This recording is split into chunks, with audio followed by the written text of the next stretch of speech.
Hi everyone, my name is Páirtí, Quinlan, Dublin West, representative for the National Party, and if anyone had told me in 2017 I'd be at the Ardèche of the National Party in 2021 delivering a speech, I would have told them to get out of my face and leave me alone.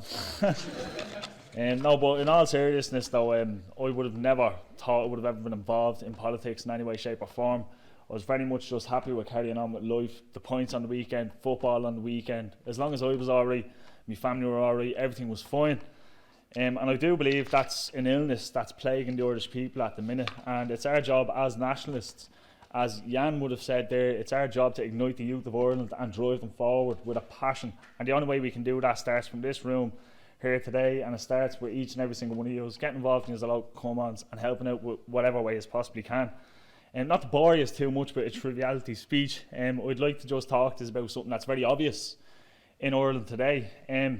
One thing that is extraordinarily obvious in Ireland today is that a loud minority of citizens of the world are being listened to, and furthermore they're being sought after in all matters of the public good. They're indulged by a traitorous government that serve not the people of Ireland, but only the interests of foreign institutions and foreign ideology. It's an ideology of profit and wealth, of greed and power, of service to one's self-interests over that of the collective interests of the Irish people.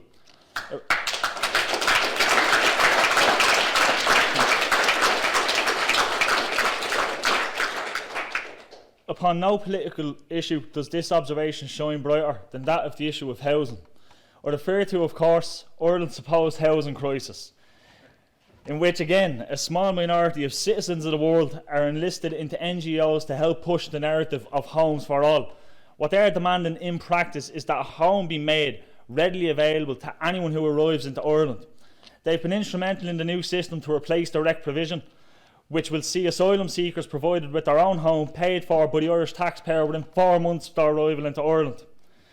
It is important to remember that many, if not most of these claimants, certainly at the appeal stage, are found to be fraudulent. Such is the incompetence of the current system that even when found to be fraudulent and served with a deportation order, that order is rarely carried out. But still,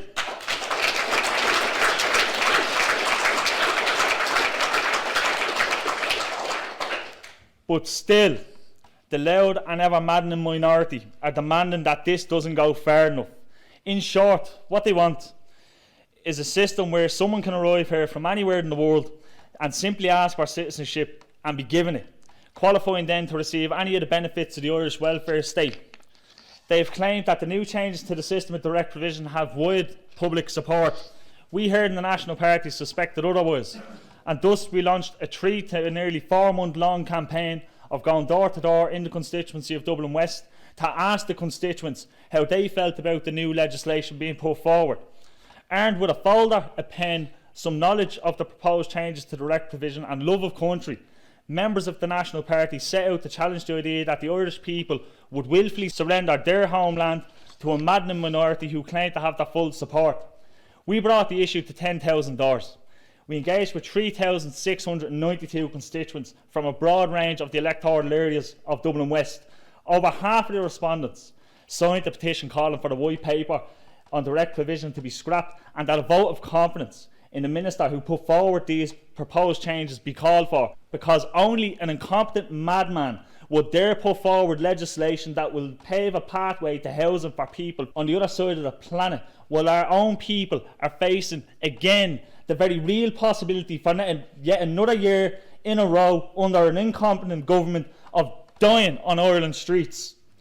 The rest of the people who engaged with us were either busy, not interested in politics, interested but want to do their own research, or in a small minority of cases, less than 30 people to be noted, people told us they outright support the changes. This is the very minority that are listened to by government, enabled through international financiers to push their anti-Irish agenda on all fronts.